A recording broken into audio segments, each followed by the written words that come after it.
Hubo hace aproximadamente 5000 años atrás una ciudad modelo, que aún en nuestros días no hemos podido replicar.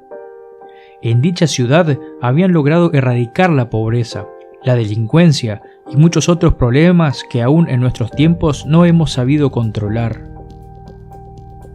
Quizá lo que más pueda llamar tu atención de todo esto es que hay una afirmación de que en dicha ciudad no había pobres. Muchas veces miramos con asombro a las civilizaciones del pasado, las ciudades-estado de Mesopotamia, los grandes monumentos de Egipto y sus tradiciones. Pero ahora veremos una antigua civilización que realmente logró dominar la mayoría de nuestros problemas actuales y no gracias a sus líderes, sino a todo un pueblo unido. Todo pensador alguna vez se encontró con el dilema de ¿cuál es la mejor manera de guiar a una sociedad?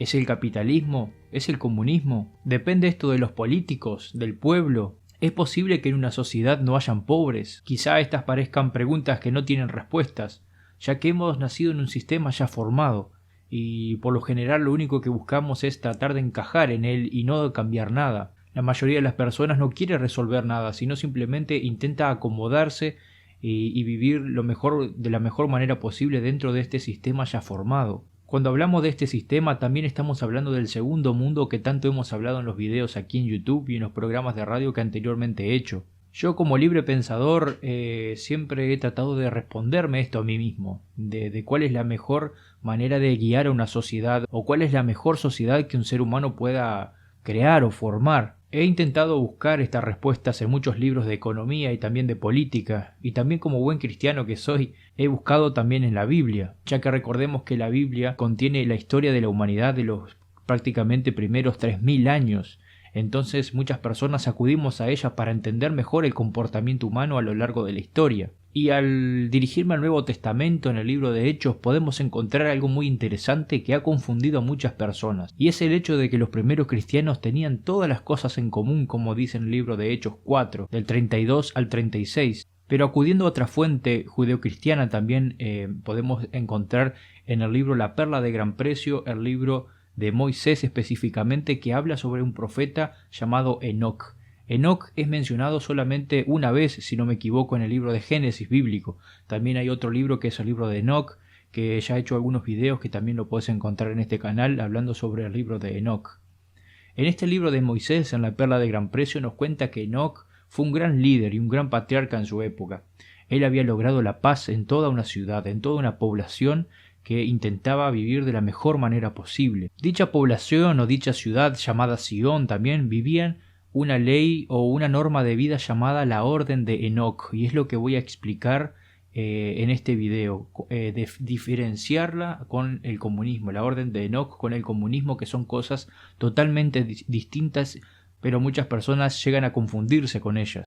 Cada persona se consagraba a sí misma poniendo al otro igual de importante que a uno mismo, siendo así cada uno guardia de su hermano, velando por el bienestar de todos. ¿Y cómo se lograba esto? A través de la autosuficiencia y una vida autosustentable. En el libro Los primeros 2000 años, escrito por Skousen, aprendemos sobre esta sociedad y vemos que aquellos que no tenían una idea de cómo vivir de esta manera eran instruidos por los demás para que puedan velar por sí mismos y sus necesidades. El comercio no era necesario, ni tampoco el dinero, ya que cada familia o clan contaba con lo que necesitaba y más en sus propias tierras. Ahora bien, la Orden de Enoc ponía a Dios en primer lugar, haciendo él como el padre de la familia, el padre de la raza humana, y obviamente que a todos los demás, a las demás personas, como iguales, como si fuéramos hermanos o parte de la familia de Dios. Esto ayudaba muchísimo a que no haya más importante objetos o cosas más importantes que Dios en la vida, y aparte de eso, no más importante que el ser humano tampoco, porque recordemos que Dios estaba en primer lugar, el ser humano en el segundo lugar, entonces quizá tercer, cuarto, quinto lugar estaba lo demás, por lo cual cada persona era responsable por el otro también y se ayudaban mutuamente. Esto hacía posible un sistema, si así se puede decirle, aunque no me gusta mucho los sistemas, pero es una manera de explicarlo simplemente. en donde aquella persona que tenía más tiempo en la orden o que sabía más, tenía más conocimiento, instruía al que menos tenía conocimiento o al que era más nuevo en dicha orden, de manera que éste pueda ser su propio maestro después y no tener un maestro eterno constantemente que le diga qué hacer. Entonces se instruía a cada persona para que pueda vivir de la mejor manera posible.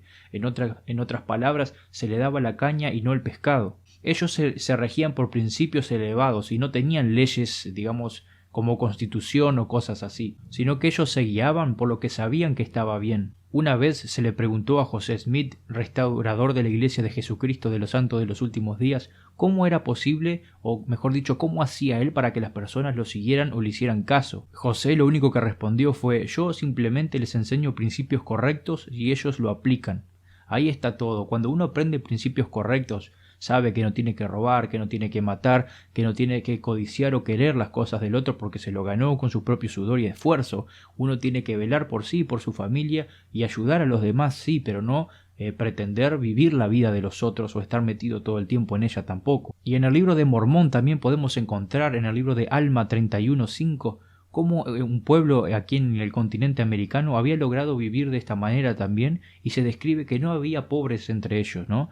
Y también la palabra y el ejemplo es mucho más poderoso a la hora de enseñar que la espada o cualquier otro método por obligación, digamos. Entonces en la orden de Enoch no necesitas que haya un policía, un juez o lo que sea haciéndote cumplir leyes, ¿no? Porque vos ya sabés que tenés que hacerla y la vas a hacer por vos mismo. Otra cosa importante y fundamental es que cualquiera era libre dentro de esa orden y podías entrar y salir cuando se te diera la gana. No estabas obligado a vivir permanentemente de esa manera. Uno podía retirar sus cosas si así lo consideraba e irse con sus bienes, con toda su familia y vivir como las demás ciudades y sin ningún problema. Había mucha libertad y era lo que se respetaba, ya que se creía obviamente en el respeto al 100% del libre albedrío.